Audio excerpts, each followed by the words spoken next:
اگلی سورت سورۃ العلق، آیت نمبر 1 سے 19 تک. سورۃ العلق، اس کی پہلی 5 آیات سب سے پہلے نازل ہوئی، پہلی وحی ہے. یعنی یہ سورت 2 حصوں پر مشتمل ہے. پہلا حصہ جو 1 to 5 آیت تک ہے یہ پہلے نازل ہوا، اور دوسرا اس وقت نازل ہوا جب آپ نے حرم میں نماز ادا کرنا شروع کر دی، اور اسی سے متعلق ہے. اس سورت کا ایک رکوع، 19 آیات، 92 کلمات اور 280 حروف. اس پارے کی ایک عجیب خصوصیت یہ ہے کہ اسی میں سب سے پہلی وحی بھی ہے اور اسی میں سب سے آخری بھی ہے. اذا جاء نصر اللہ والفتح. بسم اللہ الرحمن الرحیم. اقرأ، پڑھو. بسم ربک الذی خلق، اپنے رب کے نام کے ساتھ جس نے پیدا کیا. اب یہ پہلی وحی ہے اور اس میں پڑھنے کی بات ہو رہی ہے، قرات کی بات ہو رہی ہے. اور پھر آگے آیت نمبر 4 میں قلم کی بات ہو رہی ہے. قرات کیا ہے؟ سیکھنا. ریڈنگ خود کرے یا کوئی کروائے انسان کو، تو ریڈنگ کس چیز کا سمبل ہے؟ لرننگ کا، علم میں اضافے کا. اور قلم علم میں اضافے کے ساتھ ساتھ علم کو دوسروں کے ساتھ شیئر کرنے کا ذریعہ ہے. سیکھنے کے بعد انسان دوسروں کو سکھاتا ہے، اور جو سکھانا کتاب کے ذریعے ہو، لکھ کر ہو، تو وہ آئندہ نسلوں تک باقی رہتا ہے. اقرأ، پڑھو. بسم ربک الذی خلق، بسم 7 نام کے، ربک اپنے رب کے، الذی جس نے خلق کا پیدا کیا. کس کو؟ ہر چیز کو. خلق کل شیء، اور پھر خاص طور پر انسان کو.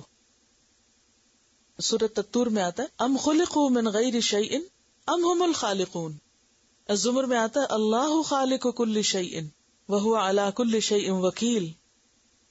الحشر میں آتا ہے هو اللہ الخالق البارئ المصور.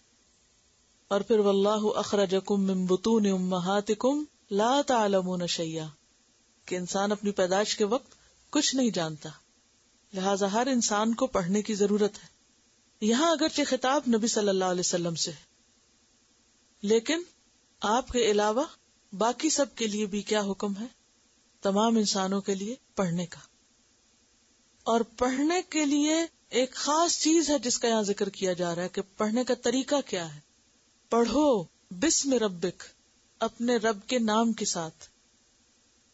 یعنی رب کے بغیر نہیں، رب کے ذکر کے بغیر نہیں، رب کے ذکر کے ساتھ.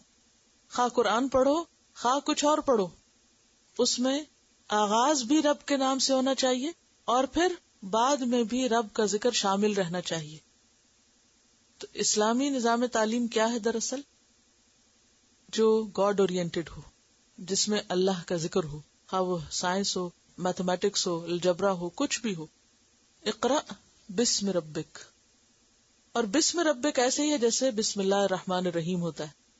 عام طور پر ہم بسم اللہ کا نام لیتے ہیں، الرحمن الرحیم اس کی صفت آتی ہے، لیکن یہاں پر رب کا ذکر ہے، ربوبیت. کیونکہ رب خالق ہے نا، رب کے معنوں میں خالق کا لفظ بھی آتا ہے، تو رب خالق ہے، اس لیے یہاں پر رب کا لفظ آیا ہے. اقرأ بسم ربک، اپنے رب کے، الذی خلق جس نے پیدا کیا ہے، وہ ہے رب. یعنی رب کون ہے؟ جس نے پیدا کیا ہے. اور پھر خاص طور پر وضاحت کر دی گئی کہ کس کو بنایا. بنایا تو بہت ساری چیزوں کو، لیکن خصوصاً انسان کی تخلیق اس میں ایک بہترین چیز ہے. تمام چیزوں کی تخلیق ایک طرف اور انسان کی تخلیق ایک طرف. لیکن دیکھے تو صحیح، انسان کس چیز سے بنا؟ خلق الانسان من علق، اس نے پیدا کیا انسان کو علق سے. پہلی وحی ہے. اور انسان کی تخلیق کی اوریجن، جبکہ اس دور میں کوئی بھی نہیں جانتا تھا کہ انسان اپنی تخلیق کے آغاز میں کیا چیز ہوتا ہے. تو علق سے پیدا کیا. علق کا لفظی معنی جمع و خون نہیں ہے، یہ وضاحتی معنی ہے. آپ دیکھیں گے کہ اول سے آخر تک اکثریت، یہ آیتیں چونکہ بہت زیادہ نون ہے، پڑھی جاتی ہیں، تو اکثریت ترجمہ کیا کرتی؟ جمع و خون. علق یعلق کو ہوتا ہے چمٹنا، معلق ہونا، لٹکی ہوئی اور چمٹی ہوئی چیز. لٹکتی وہی نا جو چمٹی ہوئی ہو، جو چمٹے نا وہ لٹک بھی نہیں سکتا. کیا ہوتا ہے؟ تو دھڑام سے نیچے گر جائے گا. اسی سے لفظ ہے تعلق. کسی سے تعلق کا کیا مطلب ہے؟ اس سے چمٹے ہوئے ہم، یعنی اس سے کوئی رابطہ، کنیکشن ہے. اور اسی سے پھر عام طور پر ہم متعلق کا لفظ بھی بولتے ہیں.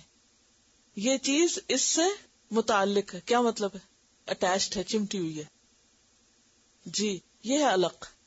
تو خلق الانسان من علق، انسان کو علق سے پیدا کیا. اور علق چمٹی ہوئی چیز، چمٹ جانے والی چیز. تو انسان اپنی تخلیق کے آغاز میں نطفے سے علقہ میں بدلتا ہے. اور اس بات کو سمجھنے کے لیے آپ نے کئی دفعہ تجربہ کیا ہوگا، اگر انڈا کبھی توڑے تو اس کے اندر ایک خون کی دھاری ہوتی ہے، کیونکہ خاص طور پر جو اصلی انڈے ہوتے ہیں نا، وہ اگر اس کا ٹیمپریچر ذرا بھی موافق ہو جائے جس میں تخلیق ہو سکتی ہو تو وہ فوراً اس میں خون پڑ جاتا ہے. اور وہ خون کس بات کی علامت ہے کہ اس میں تخلیق کا عمل شروع ہو گیا. تو اس لیے علق جو ہے وہ خون کی پھٹکی ہے، وہ دھاری ہے کہ جہاں سے تخلیق کا آغاز ہوتا ہے. اور ماں کے پیٹ میں بھی نطفہ بہت جلد علقہ یعنی خون میں بدل جاتا ہے، اور بدلنے کے بعد وہ رحم کے ساتھ چپک جاتا ہے. اور چپکنے کے ساتھ وہ اسے لیٹ نہیں جاتا بلکہ جوک کی شکل میں لٹکا ہوا ہوتا ہے. تو اس میں پھر وضاحتی معنی میں کیا ہے؟ جمع ہوا خون، اسپیک آف بلڈ کہہ سکتے ہیں، چھوٹی سی پٹکی جسے کہتے ہیں. بعض نے اس کا ترجمہ لوتھڑا بھی کیا، لیکن لوتھڑا ٹھیک ترجمہ نہیں ہے. لوتھڑا بڑا ہوتا ہے. یہ وہ چھوٹی پٹکی ہے جس میں کلر بدلتا ہے، بہت آغاز میں ہوتا ہے یہ. اور پھر اس کی گروتھ ہوتی ہے تو ظاہر بڑا بھی ہو جاتا ہے، اور پھر اس کے بعد آگے وہ مضغہ بن جاتا ہے. تو خلق الانسان من علق. اچھا بات یہ ہے کہ اب قرآن مجید میں کہیں تو علق کا ذکر آیا ہے، کہیں پر نطفہ آتا ہے، کہیں پر سلسال آتا ہے، خلقہ من تراب بھی آتا ہے، خلقہ من نطفۃ، نطفۃ امشاج کا ذکر بھی آتا ہے، تین بھی آتا ہے، تراب بھی آتا ہے. تو بات یہ ہے کہ یہ کنٹرڈکشن نہیں ہے کہ اس سے بنا یا اس سے بنا ہے. یہ سٹیجز ہیں، درجہ بدرجہ. تخلیق انسان کی کیسے ہوئی ہے؟ سٹیپ بائی سٹیپ، درجہ بدرجہ ہوئی ہے. تو یہاں ایک ابتدائی درجے کا ذکر کیا جا رہا ہے، خلق الانسان من علق، کہ انسان کو اللہ نے علق سے پیدا کیا. اور سہولت کے لیے کہہ سکتے ہیں جمے ہوئے خون سے یا پھٹکی سے یا چمٹی ہوئی چیز سے. اب آپ دیکھیے کہ کتنے آغاز میں ایمبریولوجی کا سبق بھی دے دیا گیا کہ رب کا نام لے کر رب کی کتاب تو پڑھی ہی جائے گی، لیکن رب کی تخلیق پر غور و فکر اور اس میں بہترین تخلیق پر غور و فکر، یہ بھی سراسر عبادت ہے. اقرا، پڑھو، تاکید کے لیے آیا، کیونکہ اور بات شروع ہو گئی نا تو پھر دوبارہ پلٹایا گیا. نہیں، پڑھو. پڑھنے کی اہمیت اور زندگی بھر پڑھتے رہنے کی اہمیت. صرف ایک دفعہ پڑھنا نہیں کافی ہوتا. اقرا کے بعد اقرا ہے. اقرا، پڑھو. وَرَبُّكَ الْأَكْرَمُ، اور تیرا رب بڑا ہی کرم والا ہے. یہاں رب کی کیا صفت بیان کی گئی؟ الاکرم. اور اکرم کا لفظ کس سے ہے؟ کرم سے ہے. اور کرم ایسے شرف کو کہتے ہیں جو کسی کے اندر واقعی موجود ہو، اس کے اندر وہ ہو. کچھ اخلاق کی چیزیں تو ایسی ہوتی ہیں نا جو تصنع کے طور پہ اوپر سے مسلط کی ہوئی ہوتی ہیں، اور کچھ ایسی ہوتی ہیں کہ جو اندر رچی بسی بھی ہوتی ہیں، وہ اندر ہی ہوتی ہیں، بلٹ ان، اور گاڈ گفٹڈ بعض اوقات کہتے ہیں. تو یہ تو انسان کے لیے تھے، لیکن وہ چیز جو اس کے اندر ہے ہی لازم ہے. تو کریم کسی کو اس وقت تک نہیں کہتے جب تک اس سے کرم نہ ہو. کوئی کریم کہلا ہی نہیں سکتا جب تک کہ وہ کرم نہ کرے. تو رب کیا ہے؟ کریم کی بجائے بھی یہاں کیا کہا گیا؟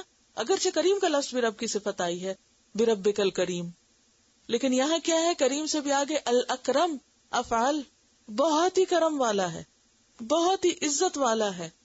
اور اکرم سے مراد وہ بھی ہوتا ہے جو بلا غرض اکرام کرے، یعنی عزت دے، یعنی عزت دینے والا بھی ہے. وہ خود بھی عزت والا اور عزت دینے والا بھی ہے. اب اس سے کیا بات سمجھ میں آتی ہے؟ اقرا وربک الاکرم، عزت پڑھنے سے ہی ہے، مال سے تو نہیں. اقرا وربک الاکرم. اب اس میں آپ دیکھیے کہ ایک بات تو یہ ہے کہ ان العزت للہ جمیعا، بندہ جتنا بھی پڑھ جائے وہ اپنے آپ کو بڑی چیز نہ سمجھے. ایک چیز جو علم کو خوبصورتی دیتی ہے وہ تواضع ہے، عاجزی، ہمبلنس. اور علم کا تکبر بدترین تکبر ہوتا ہے کہ کوئی شخص علم کی بنا پر اپنے آپ کو بڑی شے سمجھنے لگے. اور یہ آپ سب کا بہت بڑا ٹیسٹ ہے اب آگے پریکٹیکل لائف میں. کیونکہ ہوتا یہ ہے کہ انسان کو جب کچھ پتہ چل جاتا ہے نا اور دوسرے کو پتہ نہیں ہوتا تو اس کے اندر بہت بے چینی شروع ہو جاتی. اس موقع پہ صبر کرنا بہت مشکل ہوتا ہے. نہ پتا ہو تو انسان، ہمارے استاد ایک تھے تو کہتے تھے کہ جہالت بڑی نعمت ہے. انسان بڑا خوش رہتا ہے جب کچھ پتا نہ ہو، اور جب پتا چل جاتا ہے تو زندگی حرام ہو جاتی ہے. پھر کوئی چیز انسان سے نگلی نہیں جاتی، یعنی غلط چیزیں پھر نگلی نہیں جاتی. پھر انسان کے لیے ایک تکلیف شروع ہو جاتی ہے. جب کوئی غلط بات کرے، غلط کام کرے، غلط رویہ اختیار کرے تو پھر انسان کے لیے بہت مشکل ہو جاتا ہے. تو بہرحال ایک بات تو یہی ہے کہ انسان جتنا بھی پڑھ جائے، الاکرم کون ہے؟ رب کریم. ان العزت للہ جمیعا. اور دوسری بات کہ انسانوں میں سے عزت کس کو ملتی؟ جس کے اندر تقوی ہو. تقوی کی بنیاد کیا ہے؟ علم. ان اکرمکم عند اللہ اتقاکم. تو تقوی خشیت خدا کا نام بھی ہے نا. تو انما یخشی اللہ من عبادہ العلماء. تقوی کا لیول کس کے ساتھ بڑھتا ہے؟ ایمان کے ساتھ اور علم کے ساتھ بڑھتا ہے. اقرأ وربک الاکرم. اور پھر خاص طور پر ربک الاکرم کیوں؟ کہ اقرأ بسم ربک. رب کا نام کیوں لیا جائے؟ کیونکہ جس چیز پر رب کا نام نہ لیا جائے، جس چیز کے شروع میں بسم اللہ نہ پڑھی جائے، وہ چیز جڑ کٹی ہے، اس میں کوئی برکت نہیں، اس میں کوئی خیر نہیں. کیونکہ رب نے بنایا اور رب ہی کا ذکر نہ کیا جائے، اس سے بڑی ناشکری کیا ہوگی؟ الذی علم بالقلم. وہ جس نے سکھایا، علم دیا قلم کے ساتھ. تو اس سے کیا پتہ چلتا ہے کہ سیکھنے کے لیے صرف ریڈنگ کافی نہیں، رائٹنگ بھی ضروری ہے، لکھنا بھی ضروری ہے. اور یہ ایک حقیقت ہے کہ جو چیز قلم سے نکل جاتی ہے، لکھی جاتی ہے، وہ انسان کے لیے یعنی اس کو بہتر طور پر سمجھا جا سکتا ہے. مثلاً آپ صرف خود پڑھتے ہیں، اس سے اتنی بات نہیں سمجھ آتی. جب آپ کسی سے سنتے ہیں تو وہ دگنی بات ہو جاتی ہے، اور جب آپ اس کو لکھ بھی لیتے ہیں تو پھر علم مکمل ہوتا ہے، اور پھر انسان کو پتہ بھی چلتا ہے کہ اسے کتنا آیا. کیونکہ آپ لکھیں گے وہی جو آپ کو واقعی سمجھ آئے گا، اس کے بغیر نہیں لکھ سکتے آپ. تو علم بالقلم. اور قلم کیا چیز ہے؟ قلم کا لفظی معنی تو تراشنا. تو پہلے زمانے میں قلم جو تھے وہ تراش کے بنائے جاتے تھے، چھیل کے بنائے جاتے تھے. اسے سر قلم کرنا، کیونکہ قلم کو تراش کے پھر اوپر سے کٹ لگاتے تھے نا، تو سر کاٹنے کے لیے بھی یہ لفظ آتا ہے. لیکن یہاں مراد پین ہے، لکھنے کی چیز، آلہ ہے. الذی علم بالقلم. اللہ نے قلم کے ساتھ تعلیم دی ہے، لکھنا سکھایا ہے. 3 چیزیں انسان کی ترقی کا ذریعہ بنی. یعنی انسانی علوم کے جو ماہر ہیں وہ کہتے ہیں کہ 3 چیزیں انسان کو آگے بڑھانے کا ذریعہ بنی. سب سے پہلی چیز جب انسان نے بولنا سیکھا، اور یہ بہت آغاز میں ہوا.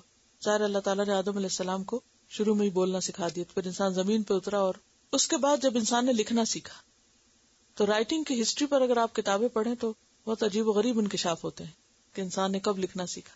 اور بہت قدیم ترین اقوام جو ہیں ان کے جو کھنڈرات نکلے زمین کی تہوں کے اندر سے ان میں بھی لکھی ہوئی چیزیں موجود ہیں.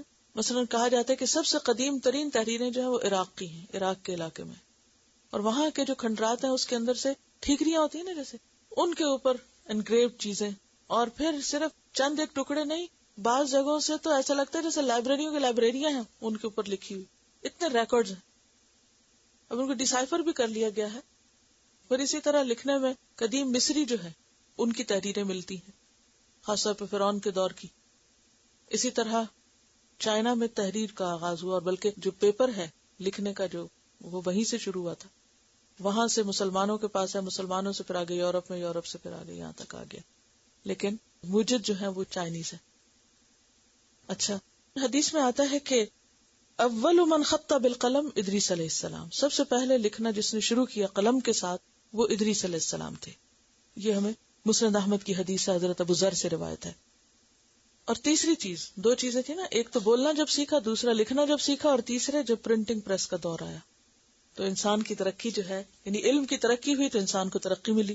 اب تو دن میں ہزاروں کتابیں چھپتی ہیں اور اب تو کوئی لمٹ ہی نہیں رہی. تو الذی علم بالقلم، وہ جس نے قلم کے ساتھ لکھنا سکھایا. یہ ایک حقیقت ہے کہ تحریریں جو ہیں وہ صدیوں تک باقی رہتی ہیں. علم کو ریکارڈ کرنا جو ہے قلم کے ذریعے وہ بے حد ضروری ہے. بھلے کتنے بھی وسائل موجود ہوں لیکن قلم کا اپنا مقام. علم الانسان، سکھایا انسان کو، تعلیم دی انسان کو، معلوم یا علم، جو وہ نہیں جانتا تھا. تو اس سے کیا پتہ چلتا ہے کہ علم کی اصل اللہ کے پاس ہے، اور انسان کو وہی ملتا ہے جو وہ دیتا ہے. یہ انسان کے اپنے بس کی چیز نہیں. علم الانسان ما لم یعلم. اور جو زمانہ ترقی کر رہا ہے اور جو لوگ آگے بڑھ رہے ہیں علم میں، تو یہ سب کیا ہے؟ بِإِذْنِ ربہم. رب کا اذن جتنا جتنا ہوتا ہے انسان کا علم بڑھتا جاتا ہے. اسی لیے کیا سکھایا گیا؟ وَقُلْ رَبِّ زِدْنِی علما. آپ کہیے اے میرے رب تو میرے علم میں اضافہ کرتے. رب ہی اضافہ کرتا ہے. تو علم اور رب اور قلم اور اقرا، یہ سب چیزیں کیا ہیں؟ دین میں لازم و ملزوم ہے.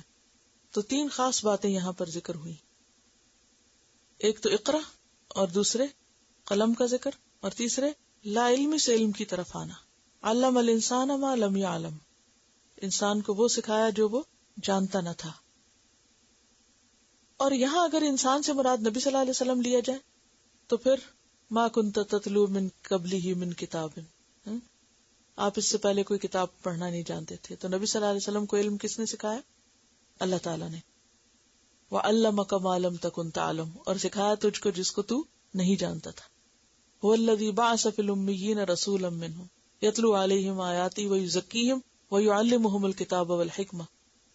تو اس سے پتہ چلتا ہے کہ پیغمبروں کے ذریعے تعلیم کا سلسلہ شروع ہوا. اور پھر اسلام میں یہ علم کا سیکھنا اور سکھانا صرف مردوں کے لیے نہیں ہے، عورتوں کے لیے بھی ہے. طلب العلم فریضۃ علی کل مسلم. کیونکہ افسوس کے ساتھ یہ کہنا پڑتا ہے کہ ہم مسلمانوں کے اندر عام طور پر یہ خیال پایا جاتا ہے کہ علم صرف مردوں کے لیے اور عورتوں کو زیادہ پڑھنے کی ضرورت نہیں، کیونکہ عورتیں اگر زیادہ پڑھ جائیں تو پھر ان کا دماغ خراب ہو جاتا ہے، اور یعنی عورتوں کے لیے عیب سمجھتے ہیں پڑھنا. حالانکہ پڑھنے لکھنے میں عیب نہیں ہے، عیب ہے رب کے نام کے بغیر پڑھنے میں. علامہ اقبال نے کہا تھا نا کہ وہ علم جس سے زن ہوتی ہے نازن، کہ وہ علم بیکار ہے جس سے عورت نہ رہے. وہ علم نقصان دہ ہے کہ جو عورت کو عورت نہ بنائے بلکہ کیا بنا دے؟ مرد بنا دے.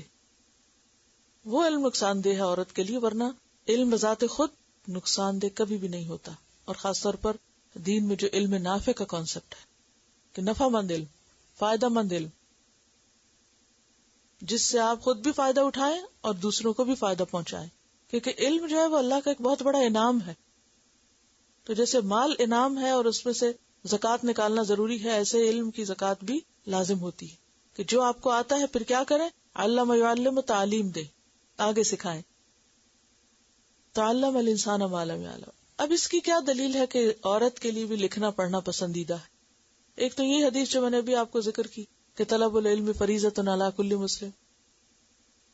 دوسری ایک اور حدیث ہے کہ آپ صلی اللہ علیہ وسلم حضرت حفصہ کے پاس تھے تو اتنے میں شفا بنت عبداللہ آئی، ایک صحابیہ ہیں. تو آپ نے ان سے فرمایا الا تعلمین هذه رقیۃ النملہ کما علمتیھا الکتابہ. کیا تم اس کو مکھی کے کانٹے کا دم نہیں سکھاؤ گی جیسے تم نے اس کو لکھنا سکھایا؟ تو اس سے پتہ چلتا ہے کہ شفا بنت عبداللہ نے حضرت حفصہ کو لکھنے کی تعلیم دی تھی. تو اس سے کیا پتہ چلتا ہے کہ آپ نے انکریج کیا کہ تم ان کو یہ کام بھی سکھا دو، یہ تو سکھائی چکی ہو.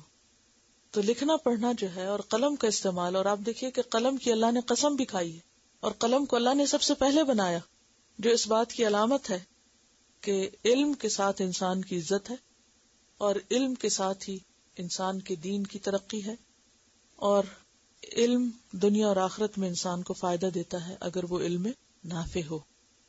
اسی لیے اللہ سبحانہ وتعالیٰ نے آدم علیہ السلام کو پیدا کر کے سب سے پہلے کیا دیا؟ وَعَلَّمَ آدم الاسماء کلہا. آدم علیہ السلام کو اسماء سکھا دیے، چیزوں کے نام بتا دیے یا انسانوں کے نام سکھا دیے. علم انسان کے لیے کھانے پینے سے بھی زیادہ ضروری ہے. اگر کسی وقت کا کھانا پینا رہ بھی جائے تو اس پر غم نہ کیا کریں. ہاں اگر کوئی کلاس مس ہو جائے تو اس پر ضرور پریشان ہو. مجھے یاد ہے کہ جب میں نے 5 جماعت پڑھی تھی تو سب خاندان نے کہا کہ بس اس کے بعد نہیں پڑھا جائے گا، اور مجھے شوق تھا، وہ اللہ ہی نے ڈالا ہوا تھا، اور سب مخالف تھے، کوئی ایک بھی میری حمایت کرنے والا نہیں تھا. اور میں روتی تھی کہ میں پڑھوں گی. اور میں نے جب جا کر سیکنڈری اسکول میں داخلہ لیا تو کوئی میرے ساتھ نہیں گیا، خود ہی جا کے ٹیسٹ دیا. اور اگر اس ٹیسٹ میں فیل ہو جاتی تو میں آج 5 جماعت ہی پڑھی ہوتی. کیونکہ ہمارا جو خاندان تھا اس میں کچھ کلچر اس قسم کا شامل تھا کہ سید خاندان ہے اور سو کالڈ دنیاوی قسم کی چیزیں لادی ہوئی تھی اس پر. اور پھر یہ کہ لڑکیاں تو پڑھ ہی نہیں سکتی اور اور واقعی مجھ سے پہلے کسی لڑکی نے نہیں پڑھا، اور یہ اللہ ہی کا خاص کرم تھا. پھر کچھ پتا نہیں تھا کسی چیز کا، اور اتنا بڑا اسکول تھا اور کچھ سمجھ نہیں آ رہی تھی کہ کہاں جانا ہے کیا کرنا ہے. خدا خدا کر کے تو اس میں داخلہ ہوا.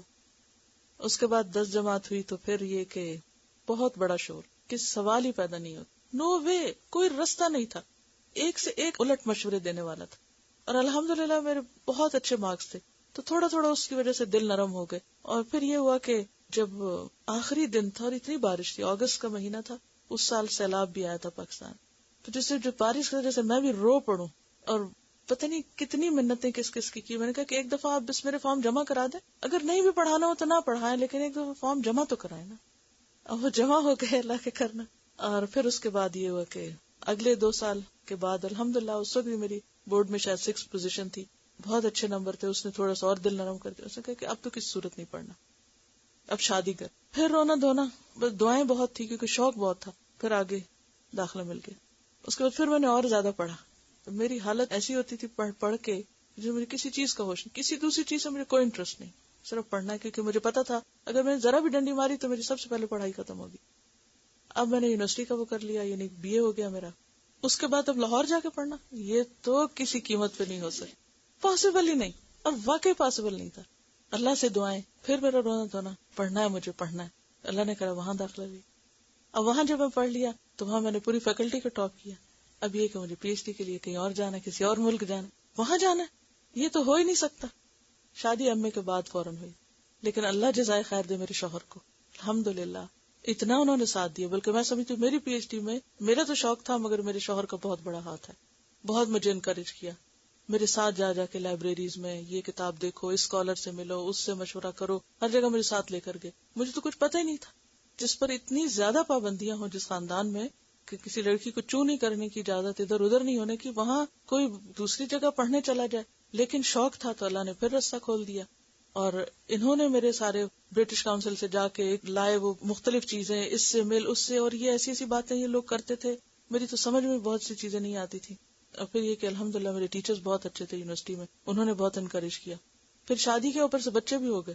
اب کیا ہو، کیونکہ اب بائی دا ٹائم جب تو پڑھائی کا وقت آیا تو اب تو بچے بھی ہیں تو ان کا کیا کریں. لیکن اللہ نے ایک دل میں ڈالی تھی نا، صرف دعائیں ہوتی تھی. اور پھر اللہ نے وہ بھی پڑھا دیا. پھر اس کے بعد یہ تھا کہ آگے پڑھانے کا مرحلہ تھا تو اس پر مسئلے، ہمارے خاندان میں سے کوئی لڑکی گھر سے نہیں نکلتی. یہ کیا درس دو جا کے. شادی بھی ہوئی تو ہمارے سسرال کا بھی ماحول دینی تھا اور وہاں بھی بہت کلچر اورینٹڈ تھا. میں نے اپنی ساس سے کہا، بہت نیک خاتون تھی، بعد میں تو بہت زیادہ خوش ہوتی تھی، لیکن جب میں نے شادی کے بعد پہلی دفعہ کہا کہ مجھے کہیں درس دینا تو کہتے نہیں یہ بات نہیں کرنا، کسی کے گھر نہیں یہاں جاتے. اچھا کوئی بات نہیں، تو میں اپنے ہسبینڈ سے کہتی، کہتے اچھا ٹھیک ہو جائے گا سب. تو پھر وہ کرتے کرتے، لیکن یہ کہ 2 چیزیں، ایک آپ کا شوق ہو، ایک دعائیں ہو، اللہ کی مدد ہو، تو اللہ تعالیٰ ایسے اسباب پیدا کر دیتا ہے، پھر ہر رستہ آسان ہو جاتا ہے. اور پھر یہ کہ جب میں نے اپنا پڑھنا شروع کیا PhD کے لیے، جب میں گئی تو مجھے پتا نہیں تھا کہ میں پریگننٹ ہوں. وہاں جا کے نہ میں کچھ کھا سکوں نہ پی سکوں، نہ مجھے کچھ سمجھ آئے کیا حالت ہوتی ہے. اور میرے پاس 1 اسکالرشپ اور 2 پڑھنے والے. اور پھر یہ کہ ہماری یونیورسٹی ہل پر تھی، کس حالت سے میں چڑھتی تھی اوپر، لیکن میں پہنچتی تھی. حتیٰ کہ میں اتنی حالت خراب ہو گئی کہ مجھے کچھ دن پہلے انہوں نے ہاسپٹل میں ایڈمٹ کر لی کہ وہاں جا کے آرام کو، مجھے نیند ہی نہیں آتی تھی. ادھر سے رمضان، اور رمضان کی رات 21ویں رات تھی. میں نے لوگوں کو کہا ہوا تھا میں آپ کو آ کے درس دوں گی، ہم رات جاگیں گے. وہ لوگ وہاں جمع ہیں اور میں ہسپتال پہنچی ہوئی ہوں کیونکہ میں نے جاتے ہی وہاں درس و تدریس کا کام بھی شروع کر دیا. اتنی برف پڑتی تھی اور مجھے چلنا ہی نہیں آتا تھا برف میں، مجھے پتہ ہی نہیں تھا کہ اس کے جوتے الگ ہوتے ہیں. کبھی اتنا میں کسی سے اتنا ملی جلی نہیں تھی. میرا تو کام تھا گھر سے یونیورسٹی، یونیورسٹی سے گھر، اور پھر ساتھ تھوڑا وقت ملا تو قرآن کلاس شروع کی. یہ بھی شروع کی تو لوگ کہتے تھے یہاں کوئی پڑھنے نہیں آتا، کوئی نہیں آئے گا، آپ یہ شروع نہ کریں، تکلف ہی نہ کریں، ایک ایک منت کریں. میں کہتے بس تم ایک آ جاؤ، ایک آگے من کے تم ایک اور کو لے آؤ، وہ آگے ایک اور کو لے آؤ. اس طرح کر کر کے کلاس شروع ہوئی. تو یہ ہے کہ لقد خلقنا الانسان فی کبد، لیکن اللہ تعالیٰ راستے بناتا ہے. بات یہ کہ آپ خود اپنے ساتھ سچے ہوں، کیونکہ جب ہم یہ بہانہ کرتے رہتے ہیں کوئی ہماری بات ہی نہیں سنتا اور ہمیں کوئی تعاون ہی نہیں ملتا، تو اللہ تعالیٰ ایسے لوگ پیدا کر دیتا ہے کہ جو تعاون بھی کرتے ہیں. لیکن یہ کہ ہم پکی نیت کر لیں تو ہر چیز الٹ جائے گی. تو بات یہ ہے کہ انشاءاللہ سب مان جاتے ہیں، لیکن یہ ہے کہ انسان سب کو ساتھ لے کر چلے. سب کو ساتھ لے کر چلے. اگر میرے شوہر نے کبھی کہا کہ یہ نہیں کرنا تو کہتے اچھا ٹھیک ہے نہیں کرتے. پھر تھوڑی دیر بعد میں کہتی اچھا یہ کر لیں, کہتے نہیں کر, اچھا نہیں کرتے. پھر میں کہتے اچھا پھر کر لیں, اچھا چلو کر لیتے ہیں. تو یہ ہے کہ دوسروں کو بھی یہ دیکھتے ہیں نا کہ بھی شوق کتنا ہے, آپ کا شوق کتنا ہے. بعض اوقات ہم اپنا ہی شوق نہیں ہوتا اور پھر کہہ دیتے ہیں جی فلاں ایسا کرتا ہے اور فلاں ایسا کرتا ہے. چلیے تلاوت. بسم اللہ الرحمن الرحیم. اقرأ باسم ربک الذی خلق. خلق الانسان من علق. اقرأ وربك الأكرم الذي علم بالقلم. علم الإنسان ما لم يعلم. نبی صلی اللہ علیہ وسلم پر جو وحی آئی تھی اور اللہ سبحانہ وتعالیٰ نے خاص علم عطا کیا تھا, یہ بہت بڑا احسان اور بہت بڑا فضل ہے اللہ کا. اصل میں اس کی جو پیچھے تاریخ ہے کہ یہ آیات جب نازل ہوئی تو اس وقت آپ صلی اللہ علیہ وسلم کی کیفیت کیا تھی, اگر آپ یہ تجلیات نبوت سے پیج نمبر 42 سے دیکھیں. جب 40 سال عمر پوری ہو گئی, اور یہی سن کمال ہے, عموماً اسی عمر میں پیغمبر بھیجے جاتے ہیں, تو نبوت کی چمک دمک اور سعادت کی جھلکیاں نظر آنی شروع ہوئی. چنانچہ آپ نیک خواب دیکھتے, جیسا دیکھتے ویسا ہی پیش آ جاتا. پھر روشنی نظر آنے لگی اور آواز سنائی دینے لگی. آپ فرماتے ہیں کہ میں مکہ میں ایک پتھر کو پہچانتا ہوں جو بیست سے پہلے مجھے سلام کرتا تھا. یہ قبل از نبوت کی علامات ہیں, یہ پریپیئر کیا جا رہا ہے کہ آپ اس بھاری بوجھ کو اٹھا سکیں. پھر تیسرے سال کے رمضان میں, یعنی یہ تقریباً اس کو 2 سال لگ گئے. کیا تھا کہ سچے خواب آتے تھے آپ کو اور روشنی نظر آتی اور پھر آوازیں آتی. پھر تیسرے سال کے رمضان میں جب آپ کی عمر کا 41واں سال چل رہا تھا, آپ صلی اللہ علیہ وسلم غار حرا کے اندر ذکر اور عبادت میں مشغول تھے. یکایک جبریل علیہ السلام نازل ہوئے اور وحی و نبوت سے نوازا.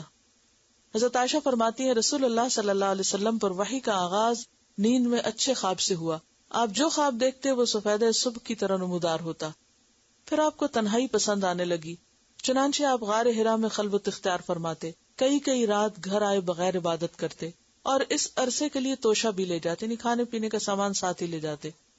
پھر حضرت خدیجہ کے پاس واپس آتے اور اسی جیسی مدت کے لیے پھر توشہ لے جاتے, یہاں تک کہ آپ غار حرا ہی میں تھے کہ آپ کے پاس حق آ گیا, یعنی آپ کے پاس فرشتہ آیا اور کہا پڑھو. آپ نے فرمایا میں پڑھنا نہیں جانتا. آپ فرماتے ہیں کہ اس نے مجھے پکڑ لیا اور اس زور سے دبوچا کہ مجھے چور کر ڈالا, پھر چھوڑ کر کہا پڑھو. میں نے کہا میں پڑھنا نہیں جانتا. اس نے دوبارہ پکڑ کر دبوچا اور چور کر ڈالا, پھر چھوڑ کر کہا پڑھو. میں نے کہا میں پڑھا ہوا نہیں ہوں. اس نے تیسری بار دبوچا اور کہا اقرأ بسم ربک الذی خلق. خلق الانسان من علق. اقرأ وربک الاکرم الذی علم بالقلم. علم الانسان ما لم یعلم. ان آیات کو لے کر رسول اللہ صلی اللہ علیہ وسلم واپس ہوئے. آپ کا دل کانپ رہا تھا. حضرت خدیجہ کے پاس پہنچ کر فرمایا مجھے چادر اڑا دو, مجھے چادر اڑا دو. انہوں نے چادر اڑا دی, یہاں تک کہ دہشت جاتی رہی. پھر حضرت خدیجہ کو واقعہ سنا کے فرمایا مجھے اپنی جان کا ڈر لگتا ہے. انہوں نے کہا کلا واللہ ما یخزیک اللہ ابدا انک لتصل الرحم وتحمل الکل وتکسب المعدوم وتقری الضیف وتعین علی نوائب الحق. یہ صحیح بخاری کی روایات ہیں. اللہ کی قسم ایسا ہرگز نہیں ہو سکتا. اللہ آپ کو کبھی رسوا نہ کرے گا. آپ صلہ رحمی کرتے ہیں, بے سہاروں کا بوجھ اٹھاتے ہیں, خالی ہاتھ والوں کا بندوبست کرتے ہیں, مہمان کی میزبانی کرتے ہیں, حق کے سلسلے میں پیش آنے والی مصیبتوں میں مدد کرتے ہیں. اس کے بعد حضرت خدیجہ آپ کو اپنے چچا زاد ورقہ بن نوفل کے پاس لے گئی, جو دور جاہلیت میں عیسائی ہو گئے تھے اور عبرانی زبان لکھنا جانتے تھے اور انجیل لکھتے تھے, بوڑھے اور نابینا تھے. تو حضرت خدیجہ نے ان کے سامنے آپ کی حالت بیان کی. تو اس پر انہوں نے کہا کہ یہ وہی فرشتہ ہے جو موسیٰ پر نازل ہوا تھا. کاش میں اس وقت تک جوان ہوتا, زندہ ہوتا جب آپ کی قوم آپ کو نکال دے گی. آپ نے فرمایا کیا میری قوم مجھے نکال دے گی؟ ورقہ نے کہا ہاں, کوئی ایسا آدمی نہیں جو تمہارے جیسا پیغام لایا ہو مگر اس سے دشمنی نہ کی گئی ہو. اگر میں نے تمہارا وہ دن جس دن تمہاری قوم تمہیں نکالے گی پا لیا تو میں تمہاری زبردست مدد کروں گا. لیکن اس کے بعد ورقہ جلد فوت ہو گئے اور وحی رک گئی. پھر فترۃ الوحی تھا, پھر اس کے بعد دوبارہ وحی نازل.